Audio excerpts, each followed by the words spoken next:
தோள் கொடுங்கள். எந்நாளும் ஆண்டவருக்கு ஸ்தோத்திரம் உண்டாவதாக. நம்மேல் பாரம் சுமத்தினாலும் நம்மை இரட்சிக்கிற தேவன் அவரே. சங்கீதம் 68:19. நம் அருமை ஆண்டவர் நமக்காக சிலுவை சுமந்தவர். நாமும் அவருடைய அடிச்சுவடுகளை பின்பற்றி சிலுவையை சுமக்கும்படி அழைக்கப்பட்டிருக்கிறோம். இயேசு கிறிஸ்து சொன்னார், ஒருவன் என் பின்னே வர விரும்பினால் அவன் தன்னைத்தானே வெறுத்து தன் சிலுவையை அனுதினமும் எடுத்துக்கொண்டு என்னை பின்பற்ற கடவன். லூக்கா 9:23.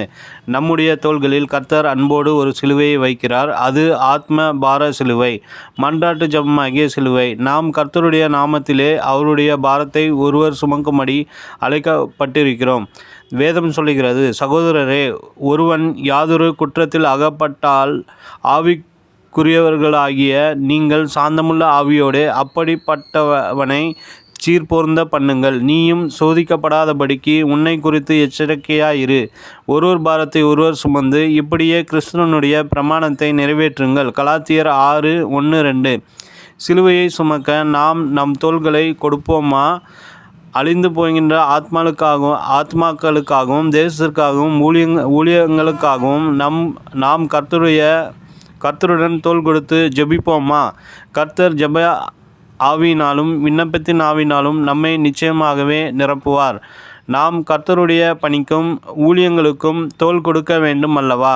எத்தனையோ மக்கள் ஜெப விண்ணப்பங்களை நம்முடைய தோள்களில் வைக்கும்போது அவர்களுடைய பாரத்தை நம்முடைய பாரமாக ஏற்றுக்கொண்டு ஜெபிக்க வேண்டும் அல்லவா? எரேமியா தீர்க்கதரிசி எவ்வளவாய் இஸ்ரவேலரின் பாரங்களை சுமந்தார். அவர் பாடின புலம்பல் புத்தகத்தை வாசிக்கும்போது கர்த்தருடைய பாரத்தை தன்மேல் ஏற்றுக்கொண்டு, என் தலை தண்ணீரும் என் கண்கள் கண்ணீருமானால் நலமாயிருக்கும், எரேமியா 9:1 என்று சொல்லி கதறினார் அல்லவா? தோள் கொடுத்தல் என்பதற்கு இன்னொரு அர்த்தமும் உண்டு. அது ஒருமனதாய் நிற்பதாகும். கையோடு கைகோர்த்து தோளோடு தோள் நின்றார்கள் என்று சொல்வது வழக்கம்.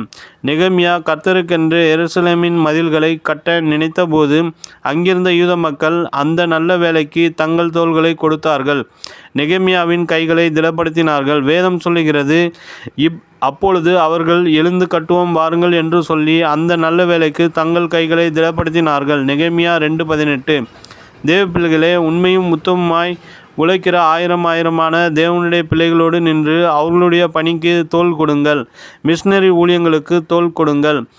சுவிசேஷ ஊழியங்களுக்கு தோள் கொடுங்கள். நாம் ஒருமித்து ஒருமனதாய் நின்று கர்த்தருடைய நாமத்தை தேசத்திலே உயர்த்துவோமாக. நினைவிற்கு நன்மை செய்யவும் தான தர்மம் பண்ணவும் மறவாதிருங்கள். இப்படிப்பட்ட பலிகளின் மேல் தேவன் பிரியமாயிருக்கிறார். எபிரேயர் 13:16.